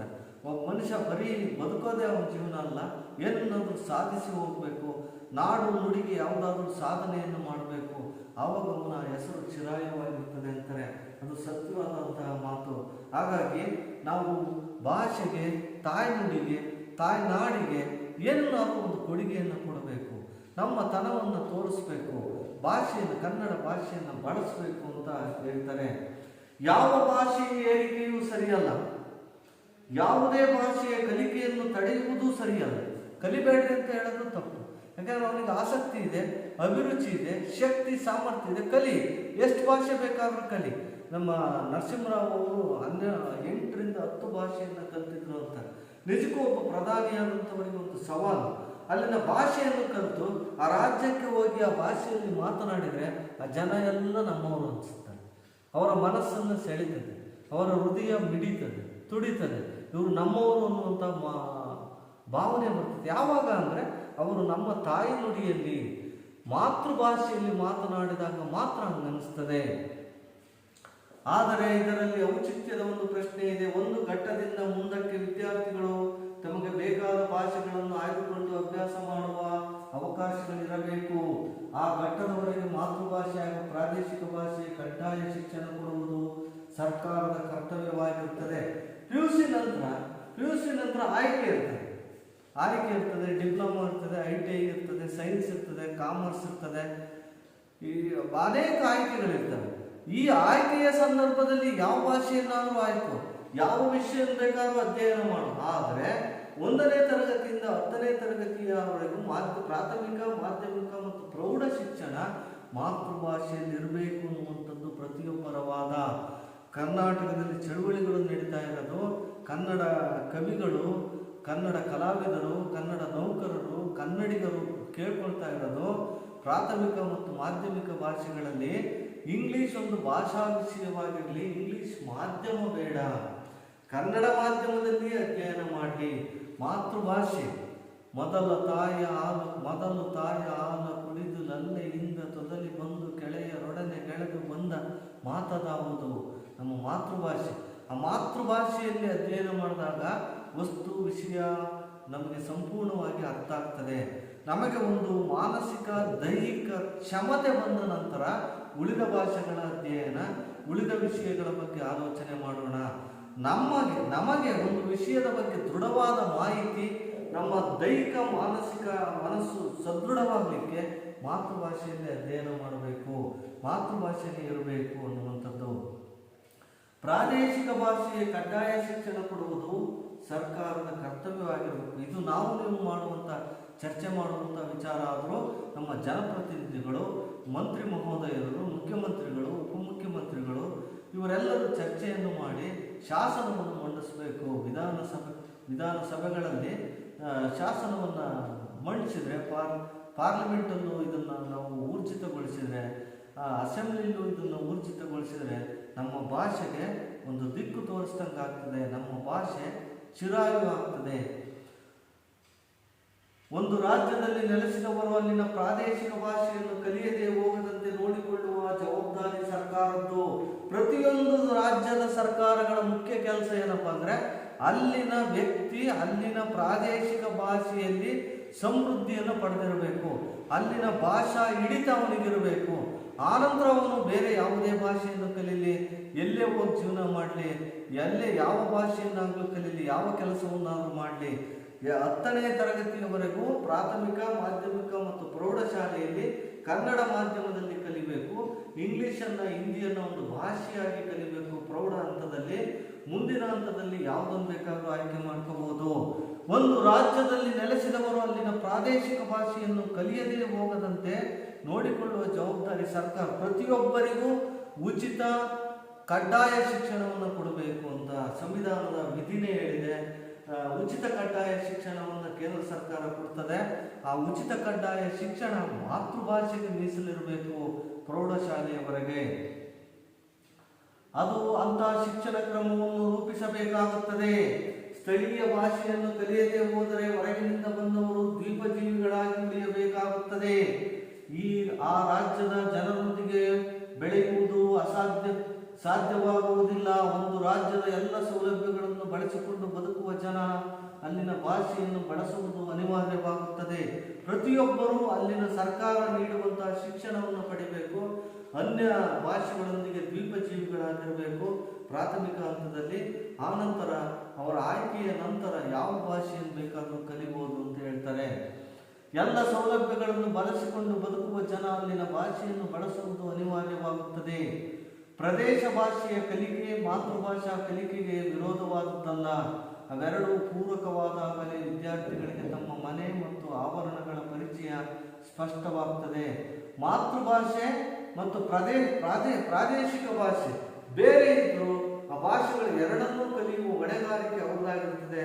ಮನೆಯ ಪರಿಸರ ಮತ್ತು ಸುತ್ತಮುತ್ತಲಿನ ವಾತಾವರಣದ ಪರಿಸರ ಎರಡನ್ನೂ ಕಲಿಯುವಂಥ ಅವಕಾಶ ಆ ಮಕ್ಕಳಿಗೆ ಇರ್ತದೆ. ಅವರು ಅದನ್ನು ಕಲಿಬೇಕಾಗ್ತದೆ. ಇಂಗ್ಲಿಷ್ ನಮಗೆ ಪ್ರಪಂಚಕ್ಕಿರುವ ಕಿಟಕಿ. ಇಂಗ್ಲಿಷನ್ನು ಕಲಿಬೇಡಿ ಅಂತ ಹೇಳ್ತಾ ಇಲ್ಲ. ಇಂಗ್ಲಿಷನ್ನು ಕಲಿದೇ ಹೋದ್ರೆ ಜಗತ್ತಿನ ಎಲ್ಲ ಮಾಹಿತಿಗಳು ನಮಗೆ ಸಿಗ್ಲಿಕ್ಕೆ ಸಾಧ್ಯನೇ ಇಲ್ಲ. ಇಂಗ್ಲಿಷ್ ಭಾಷೆಯನ್ನು ಕಲಿಬೇಕು. ಅದು ಪ್ರಪಂಚದ ಕಿಟಕಿ ಅಂತ ಕರೀತಾರೆ ಇಂಗ್ಲಿಷನ್ನು ಎಂಬುದರಲ್ಲಿ ಸಂದೇಹವಿಲ್ಲ. ಹಾಗೆಂದು ಅದನ್ನು ತಲೆಯ ಮೇಲೆ ಏರಿಕೊಳ್ಳಲಾಗುವುದಿಲ್ಲ. ಅದು ಕಿರೀಟ ಮಾಡ್ಕೋಬಾರ್ದು. ನಮ್ಮ ಭಾಷೆ ಕನ್ನಡ ಭಾಷೆ ನಮಗೆ ಕಿರೀಟ. ಆನಂತರ ಉಳಿದ ಆಭರಣಗಳು ಇಂಗ್ಲೀಷು, ಹಿಂದಿ, ತೆಲುಗು, ತಮಿಳು, ಮರಾಠಿ ಎಲ್ಲ ಭಾಷೆಗಳು ಉಳಿದ ಆಭರಣಗಳು. ನಮ್ಮ ಕಿರೀಟ ಏನಾಗಿರಬೇಕು? ಕನ್ನಡ ಆಗಿರಬೇಕು. ಇಂಗ್ಲೀಷ್ ಭಾಳ ಪ್ರಪಂಚದ ಕಿಟಕಿ ಅಂತ ಕರೀತಾರೆ ಅದನ್ನು. ಹಾಗಂತ ಅದನ್ನು ಏರ್ಕೊಳಕ್ಕಾಗಲ್ಲ. ವಿದ್ಯಾಭ್ಯಾಸಕ್ಕೆ ಎಷ್ಟು ಬೇಕು, ಕಲಿಯಕ್ಕೆ ಎಷ್ಟು ಬೇಕು ಅಷ್ಟನ್ನು ಮಾತ್ರ ಕಲಿಬೇಕು. ಉಳಿದದ್ದಂತೆಲ್ಲ ನಮ್ಮ ಭಾಷೆಯಲ್ಲಿ ಅನಿವಾರ್ಯವಾದದ್ದನ್ನು ಮಾತ್ರ ಇಂಗ್ಲೀಷ್ನಲ್ಲಿ ಕಲಿಬೇಕು. ಇಂಗ್ಲೀಷ್ ನಮ್ಮ ಪ್ರಪಂಚಕ್ಕಿರುವ ಕಿಟಕಿ ಎಂಬುದರಲ್ಲಿ ಸಂದೇಹವಿಲ್ಲ. ಹಾಗೆಂದು ಅದನ್ನು ತಲೆಯ ಮೇಲೆ ಏರಿಕೊಳ್ಳಲಾಗುವುದಿಲ್ಲ. ಇಂಗ್ಲೀಷಿನ ದುರ್ದೈವವೆಂದರೆ ಅದು ನಿಜವಾದ ಸಾರ್ಥಕವಾದ ಬಳಕೆಯಾಗದೆ ಕೇವಲ ಒಂದು ಪ್ರತಿಷ್ಠೆಯ ವಿಷಯವಾಗಿರುವುದು. ಅದು ನಿಜಕ್ಕೂ ಜ್ಞಾನದ ಮೂಲ ಆಗಿಲ್ಲ. ಇಂಗ್ಲೀಷ್ ಯಾವುದೋ ಒಂದು ಅರ್ಥ ಗೊತ್ತಿಲ್ಲ ಅಂತ ಇಂಗ್ಲೀಷನ್ನು ಹುಡುಕೋದಿಲ್ಲ. ಭಾಷೆ ಬೇರೆಯವರ ಜೊತೆ ಮಾತನಾಡುವಾಗ ನಾನು ನನ್ನ ವ್ಯಕ್ತಿತ್ವ ಹೆಚ್ಚಾಗಬೇಕು, ನನ್ನ ಗೌರವ ಹೆಚ್ಚಾಗಬೇಕು, ಅವರಿಗೆ ಅರ್ಥ ಆಗಬಾರ್ದು, ನಾನು ಹೆಚ್ಚಾಗಿ ಕಲಿತಂಥವನಂತೆ ಕಾಣಬೇಕು, ನಾನು ವಿದೇಶಿಗಳಂತೆ ಕಾಣಬೇಕು ಅನ್ನುವಂತಹ ಒಂದು ಕೆಟ್ಟ ಚಟ ಅಂದ್ರೆ ತಪ್ಪಾಗಲಾರ್ದು ಅಂತಹ ಗೌರವಕ್ಕೋಸ್ಕರ, ವ್ಯಕ್ತಿತ್ವಕ್ಕೋಸ್ಕರ ಇಂಗ್ಲಿಷನ್ನು ಕಲಿಯಕ್ಕೆ ಇಷ್ಟಪಡ್ತಾರೆ ಹೊರತು ಜ್ಞಾನಕ್ಕಾಗಿ, ಸಾಹಿತ್ಯಕ್ಕಾಗಿ ಇಂಗ್ಲಿಷನ್ನು ಕಲಿಯಕ್ಕೆ ಇಷ್ಟಪಡ್ತಾ ಇಲ್ಲ. ನಾವು ಇತರ ಭಾಷೆಯನ್ನು ನಿಜವಾಗಲೂ ಸಾಹಿತ್ಯ ಮತ್ತು ಜ್ಞಾನದ ದೃಷ್ಟಿಯಿಂದ ಕಲಿಬೇಕೇ ಹೊರತು ಗೌರವದ ಫ್ಯಾಂಟಸಿ ಲ್ಯಾಂಗ್ವೇಜ್, ನಮ್ಮ ಸ್ಟೈಲಿನ ಭಾಷೆ ಅದಾಗಬಾರ್ದು, ಜ್ಞಾನದ ಭಾಷೆ ಆಗಬೇಕು ಅನ್ನುವಂಥದ್ದು. ಇಂಗ್ಲಿಶಿನ ದುರ್ದೈವವೆಂದರೆ ಅದು ನಿಜವಾದ ಸಾರ್ಥಕವಾದ ಬಳಕೆಯಾಗುವುದೇ ಕೇವಲ ಒಂದು ಪ್ರತಿಷ್ಠೆಯ ವಿಷಯವಾಗಿರುವುದು. ಇಂಗ್ಲಿಷಲ್ಲಿ ಮಾತನಾಡಿದರೆ ನಾನು ಹೆಚ್ಚು ಬುದ್ಧಿವಂತ, ಇಂಗ್ಲಿಷ್ ಮಾತನಾಡೋದ್ರಿಂದ ನನಗೆ ಸ್ಥಾನಮಾನ ಸಿಗ್ತದೆ, ಇಂಗ್ಲಿಷ್ ಮಾತನಾಡಿದರೆ ಕೆಲಸ ಸಿಗುತ್ತೆ, ಇಂಗ್ಲಿಷ್ ಮಾತನಾಡಿದರೆ ನನ್ನನ್ನು ಎಲ್ಲರೂ ಗೌರವಿಸ್ತಾರೆ ಎನ್ನುವ ಭ್ರಮೆಯಲ್ಲಿ ಬದುಕ್ತಾ ಇದ್ದಾನೆ ಮನುಷ್ಯ. ನಿಜವಾಗಲೂ ಅವನು ಆ ಭಾಷೆಯನ್ನು ಕಲಿತ ನಂತರ ಗೊತ್ತಾಗ್ತದೆ ನಮ್ಮ ಭಾಷೆ ಎಷ್ಟು ಸೊಗಡಿದೆ, ನಮ್ಮ ಭಾಷೆಗೆ ಎಷ್ಟು ಶಕ್ತಿ ಇದೆ, ಅಷ್ಟು ಇಂಗ್ಲೀಷ್ನಲ್ಲಿ ಯಾಕಿಲ್ಲ, ಹಿಂದಿಲಿ ಯಾಕಿಲ್ಲ ಅಂತ ನಮ್ಗೆ ಅನಿಸ್ತದೆ. ಅದಕ್ಕೆ ನಾವು ಕನ್ನಡ ಮಾಧ್ಯಮದಲ್ಲಿ 10ನೇ ತರಗತಿಯಲ್ಲಿ ಮಾತೃಭಾಷೆಯಲ್ಲಿ ಕಲಿತಾಗ ಮಾತ್ರ ಈ ಥರ ಭಾವನೆಗಳು ಬರಲಿಕ್ಕೆ ಸಾಧ್ಯ. ಕೇವಲ ಒಂದು ಪ್ರತಿಷ್ಠೆಯ ವಿಷಯವಾಗಿರುವುದು ಕಾನ್ವೆಂಟುಗಳು ಶಿಕ್ಷಣದಲ್ಲಿ ಅದು ಗಿಳಿಪಾಠವಾಗಿ ನಮ್ಮ ಬಾಲಕ ಬಾಲಕಿಯರಲ್ಲಿ ಒಂದು ಕೃತಕ ವ್ಯಕ್ತಿತ್ವವನ್ನು ಮೂಡಿಸುತ್ತದೆ. ಅದೊಂಥರ ಆರ್ಟಿಫಿಷಿಯಲ್ ನೇಚರ್, ಕೃತಕ ವ್ಯಕ್ತಿತ್ವ, ಆರ್ಟಿಫಿಷಿಯಲ್ ಪರ್ಸನಾಲಿಟಿ, ಕೃತಕ ವ್ಯಕ್ತಿತ್ವ, ಕೃತಕ ಪರಿಸರ, ಅಟ್ಮಾಸ್ಫಿಯರನ್ನು ಅದು ನಿರ್ಮಾಣ ಮಾಡ್ತದೆ.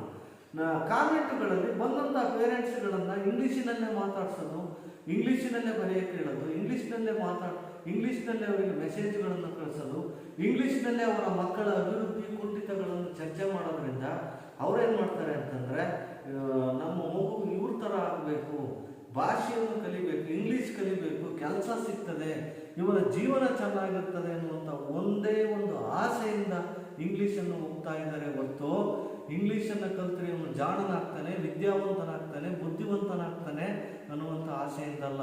ಕೆಲಸ ಸಿಗ್ತದೆ, ಇಂಗ್ಲೀಷನ್ನು ಕಲಿತರೆ ಇವನು ಜೀವನೋಪಾಯಕ್ಕೆ ಒಂದು ಮಾರ್ಗ ಆಗ್ತದೆ ಎನ್ನುವಂಥ ಒಂದು ಸಣ್ಣ ಉದ್ದೇಶದಿಂದ ಅವರು ಇಂಗ್ಲೀಷ್ ಕಲಿಸೋಕ್ಕೆ ಪ್ರಯತ್ನ ಪಡ್ತಾ ಇದ್ದಾರೆ ಹೊರತು ಸ್ವಹಿತಾಸಕ್ತಿಯಿಂದ ಅಲ್ಲ. ಭಾಷೆಯನ್ನು ಕಲಿಸುವುದು ಇಂಗ್ಲಿಷ್ ಭಾಷೆ, ಈ ಬಗೆಯ ಶಿಕ್ಷಣ ಕಾನ್ವೆಂಟ್ಗಳಲ್ಲಿ ಶಿಕ್ಷಣದಲ್ಲಿ ಅದು ಗಿಳಿಪಾಠವಾಗಿ ನಮ್ಮ ಬಾಲಕ ಬಾಲಕಿಯರಲ್ಲಿ ಒಂದು ಕೃತಕ ವ್ಯಕ್ತಿತ್ವವನ್ನು ಮೂಡಿಸುತ್ತದೆ.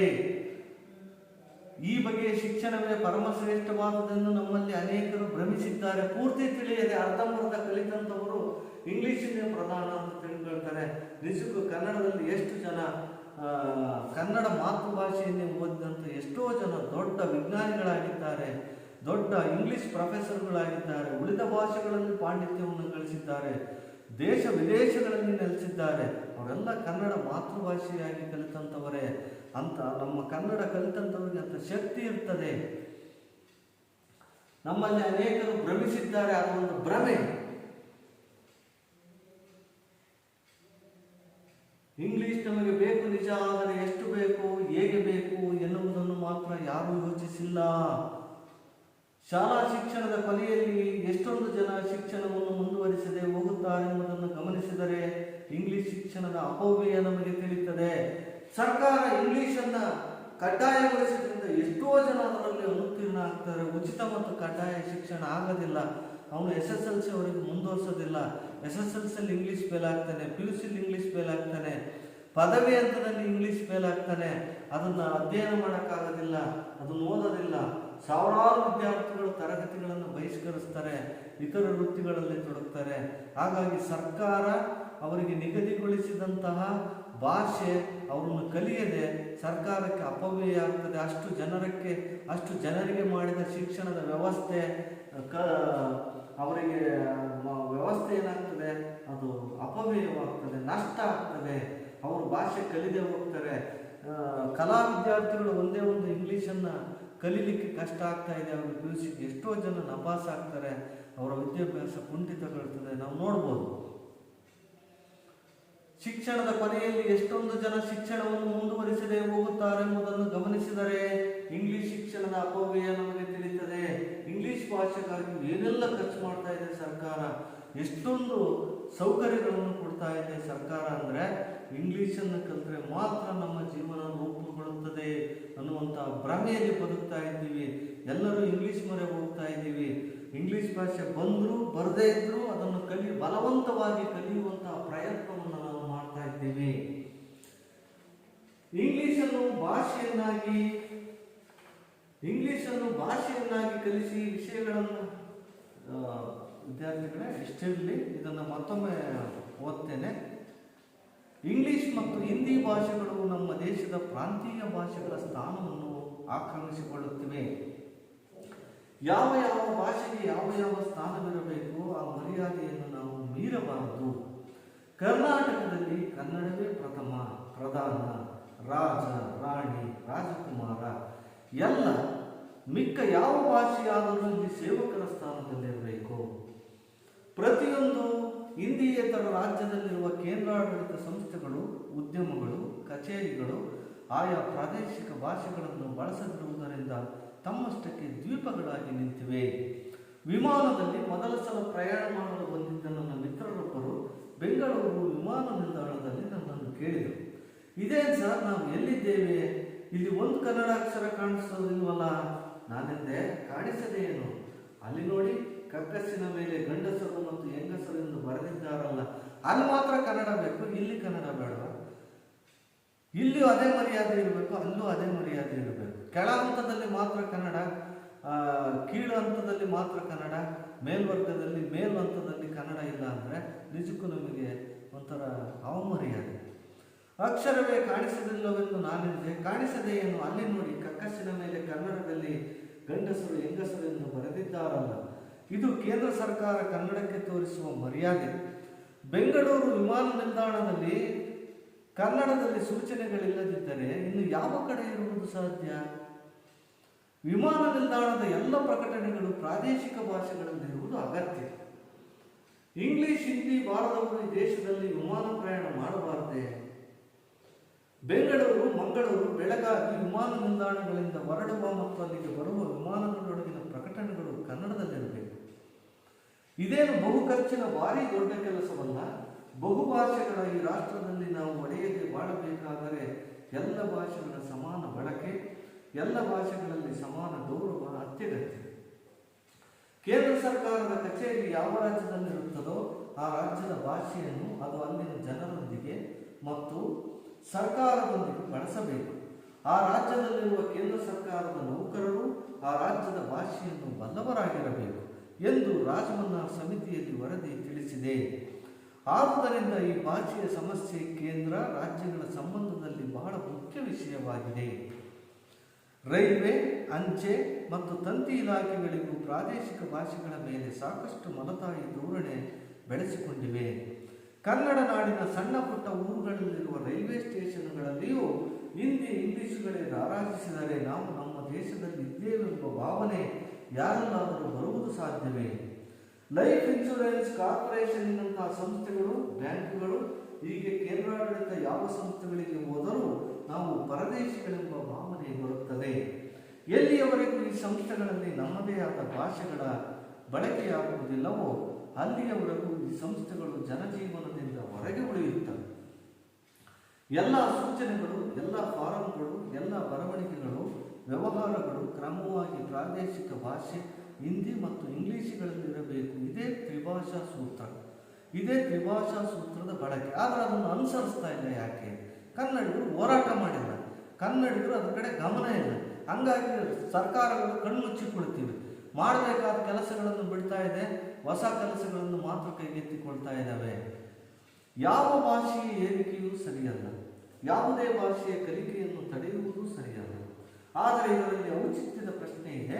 ಒಂದು ಘಟ್ಟದಿಂದ ಮುಂದಕ್ಕೆ ವಿದ್ಯಾರ್ಥಿಗಳು ತಮಗೆ ಬೇಕಾದ ಭಾಷೆಗಳನ್ನು ಆಯ್ದುಕೊಂಡು ಅಭ್ಯಾಸ ಮಾಡುವ ಅವಕಾಶಗಳಿರಬೇಕು. ಆ ಘಟ್ಟದವರೆಗೆ ಮಾತೃಭಾಷೆ ಹಾಗೂ ಪ್ರಾದೇಶಿಕ ಭಾಷೆಯ ಕಡ್ಡಾಯ ಶಿಕ್ಷಣ ಕೊಡುವುದು ಸರ್ಕಾರದ ಕರ್ತವ್ಯವಾಗಿರುತ್ತದೆ. ಒಂದು ರಾಜ್ಯದಲ್ಲಿ ನೆಲೆಸಿದವರು ಅಲ್ಲಿನ ಪ್ರಾದೇಶಿಕ ಭಾಷೆಯನ್ನು ಕಲಿಯದೇ ಹೋಗದಂತೆ ನೋಡಿಕೊಳ್ಳುವ ಜವಾಬ್ದಾರಿ ಸರ್ಕಾರ. ಅದು ಅಂತಹ ಶಿಕ್ಷಣ ಕ್ರಮವನ್ನು ರೂಪಿಸಬೇಕಾಗುತ್ತದೆ. ಸ್ಥಳೀಯ ಭಾಷೆಯನ್ನು ಕಲಿಯದೆ ಹೋದರೆ ಹೊರಗಿನಿಂದ ಬಂದವರು ದ್ವೀಪ ಜೀವಿಗಳಾಗಿ ಉಳಿಯಬೇಕಾಗುತ್ತದೆ. ಆ ರಾಜ್ಯದ ಜನರೊಂದಿಗೆ ಬೆಳೆಯುವುದು ಸಾಧ್ಯವಾಗುವುದಿಲ್ಲ.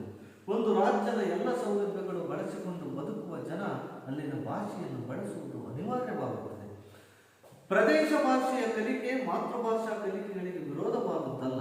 ಅವೆರಡೂ ಪೂರಕವಾದಾಗಲೇ ವಿದ್ಯಾರ್ಥಿಗಳಿಗೆ ತಮ್ಮ ಮನೆ ಮತ್ತು ಆವರಣಗಳ ಪರಿಚಯ ಸ್ಪಷ್ಟವಾಗುತ್ತದೆ. ಇಂಗ್ಲಿಷ್ ನಮಗೆ ಪ್ರಪಂಚಕ್ಕಿರುವ ಕಿಟಕಿ ಎಂಬುದರಲ್ಲಿ ಸಂದೇಹವಿಲ್ಲ. ಹಾಗೆಂದು ಅದನ್ನು ತಲೆಯ ಮೇಲೆ ಏರಿಕೊಳ್ಳಲಾಗುವುದಿಲ್ಲ. ಇಂಗ್ಲಿಶಿನ ದುರ್ದೈವವೆಂದರೆ ಅದರ ನಿಜವಾದ ಸಾರ್ಥಕವಾದ ಬಳಕೆಯಾಗದೆ ಕೇವಲ ಒಂದು ಪ್ರತಿಷ್ಠೆಯ ವಿಷಯವಾಗಿರುವುದು. ಕಾನ್ವೆಂಟ್ಗಳ ಶಿಕ್ಷಣದಲ್ಲಿ ಅದು ಗಿಳಿಪಾಠವಾಗಿ ನಮ್ಮ ಬಾಲಕ ಬಾಲಕಿಯರಿಗೆ ಒಂದು ಕೃತಕ ವ್ಯಕ್ತಿತ್ವವನ್ನು ಮೂಡಿಸುತ್ತದೆ. ಈ ಬಗ್ಗೆ ಶಿಕ್ಷಣವೇ ಪರಮಶ್ರೇಷ್ಠವಾದುದೆಂದು ನಮ್ಮಲ್ಲಿ ಅನೇಕರು ಭ್ರಮಿಸಿದ್ದಾರೆ. ಇಂಗ್ಲಿಷ್ ನಮಗೆ ಬೇಕು ನಿಜ, ಆದರೆ ಎಷ್ಟು ಬೇಕು, ಹೇಗೆ ಬೇಕು ಎನ್ನುವುದು ಮಾತ್ರ ಯಾರೂ ಯೋಚಿಸಿಲ್ಲ. ಶಾಲಾ ಶಿಕ್ಷಣದ ಕೊನೆಯಲ್ಲಿ ಎಷ್ಟೊಂದು ಜನ ಶಿಕ್ಷಣದಲ್ಲಿ ಮುಂದುವರಿಸದೆ ಹೋಗುತ್ತಾರೆ ಎಂಬುದನ್ನು ಗಮನಿಸಿದರೆ ಇಂಗ್ಲಿಷ್ ಶಿಕ್ಷಣದ ಅಪವ್ಯಯ ನಮಗೆ ತಿಳಿಯುತ್ತದೆ. ಎಷ್ಟೋ ಜನ ಬರೀ ಇಂಗ್ಲಿಷ್ ಅಲ್ಲ, ಹಿಂದಿಲೂ ಫೇಲ್ ಆಗ್ತಾರೆ. ಹಿಂದಿಗೆ ಕೊಟ್ಟಂತಹ ಹಿಂದಿ ರತ್ನ, ಮೈಸೂರು ಭಾಷಾ ಹಿಂದಿ ಪರಿಷತ್ತು ಅನೇಕ ಪರೀಕ್ಷೆಗಳನ್ನು ನಡೆಸ್ತದೆ. ಪ್ರಥಮ, ಮಧ್ಯಮ, ಉತ್ತಮ, ಫಸ್ಟ್ ಉತ್ತಮ, ಸೆಕೆಂಡ್ ರತ್ನ, ಫಸ್ಟ್ ರತ್ನ, ಸೆಕೆಂಡ್, ಅವೆಲ್ಲ ಅಷ್ಟು ಪ್ರಾಮಾಣಿಕವಾಗಿ ಪರೀಕ್ಷೆಗಳು ನಡೀತಾ ಇಲ್ಲ. ನಿಜವಾಗಲೂ ವಿದ್ಯಾರ್ಥಿಗಳು ಹಿಂದಿ ಕಲಿತಾ ಇಲ್ಲ, ಬರೀ ಸರ್ಟಿಫಿಕೇಟ್ಗಳಿಗೋಸ್ಕರ ಹಿಂದಿಯನ್ನು ಕಲಿತಾ ಇದ್ದಾರೆ. ಅದು ಸಾಕಷ್ಟು ಅಪವ್ಯಯ ಆಗ್ತಿದೆ. ಅದರಲ್ಲಿ ಓದಿದಂತಹ ಸರ್ಟಿಫಿಕೇಟ್ಗಳನ್ನು ತೆಗೆದುಕೊಂಡಂಥವರಿಗೆ ಸಮರ್ಥವಾಗಿ ಹಿಂದಿ ಬರ್ತಾ ಇಲ್ಲ. ಕನ್ನಡವನ್ನು ಸಮೃದ್ಧವಾಗಿ ಸಮರ್ಥವಾಗಿ ಕಲಿಯುವಂತಹ ಸಂದರ್ಭದಲ್ಲಿ ಬೇರೆ ಭಾಷೆಗಳ ಕಡೆ ಯಾಕೆ ಹೊರಡೋದು? ನಮ್ಮ ಭಾಷೆಯನ್ನು ಸಮರ್ಥವಾಗಿ ಕಲಿಯೋಣ. ನಾವು ಬುನಾದಿ ನಮ್ಮ ಭಾಷೆಯಲ್ಲಿರಲಿ. ಸೌಧವನ್ನು ಯಾವ ಭಾಷೆಯಲ್ಲಿ ಬೇಕಾದರೂ ಕಟ್ಕೊಳ್ಳೋಣ. ಬುನಾದಿ ಭದ್ರ ಇದ್ದರೆ ಮಾತ್ರ ಸೌಧ ಭದ್ರವಾಗಿರ್ತದೆ. ಹಾಗಾಗಿ ನಾವು ಇತರ ಭಾಷೆಗಳನ್ನು ಕಲಿಯುವ ಮುನ್ನ ನಮ್ಮ ಮಾತೃಭಾಷೆಗೆ ಮೊದಲ ಸ್ಥಾನ, ಮಾನವ ಗೌರವವನ್ನು ಕೊಟ್ಟು ಕಲಿತು ಜ್ಞಾನಿಗಳು, ಬುದ್ಧಿಗಳು, ಧೈರ್ಯಶಾಲಿಗಳು ಆಗಿ ಬದುಕೋಣ. ವಿದ್ಯಾರ್ಥಿಗಳೇ, ಇಲ್ಲಿಯವರೆಗೂ ಇಂದಿನ ಗದ್ಯ ಭಾಗ ಇರಲಿ. ಮುಂದುವರಿದ ಭಾಗವನ್ನು ನಾಳೆ ನೋಡೋಣ. ಇಲ್ಲಿವರೆಗೂ ಕೇಳಿದ್ದಕ್ಕೆ ಧನ್ಯವಾದಗಳು. ನೀವು ಎಲ್ಲವನ್ನು ಗಮನಿಸ್ತಾ ಇರಬೇಕು. ಹೊಸ ಪದ್ಯ ಗದ್ಯಗಳನ್ನು ಮಾಡಿದಂಥ ಸಂದರ್ಭದಲ್ಲಿ ನೀವು 2-3 ಬಾರಿ ಅದನ್ನು ಓದುವ ಪ್ರಯತ್ನ ಮಾಡಬೇಕು. ಕೆಲವರಿಗೆ ಗಟ್ಟಿ ಓದಿನ ಮೂಲಕ ಕಲಿಯುವ ಅಭ್ಯಾಸ ಇರ್ತದೆ, ಕೆಲವರಿಗೆ ಮಾನಸಿಕ ಓದನ್ನು ಅಭ್ಯಾಸ ಮಾಡಿರ್ತಾರೆ. ನೀವು ಈ ಹಂತದಲ್ಲಿ ಮಾನಸಿಕ ಅಧ್ಯಯನ, ಮೌನ ಓದು ಬಹಳಷ್ಟು ಪರಿಣಾಮಕಾರಿ. ಮೌನ ಓದನ್ನು ಪ್ರಯತ್ನ ಮಾಡಿರಿ, ಕಲಿಯುವ ಅಭ್ಯಾಸ ಮಾಡಿರಿ, ಅತಿ ಹೆಚ್ಚಿನ ಅಂಕಗಳನ್ನು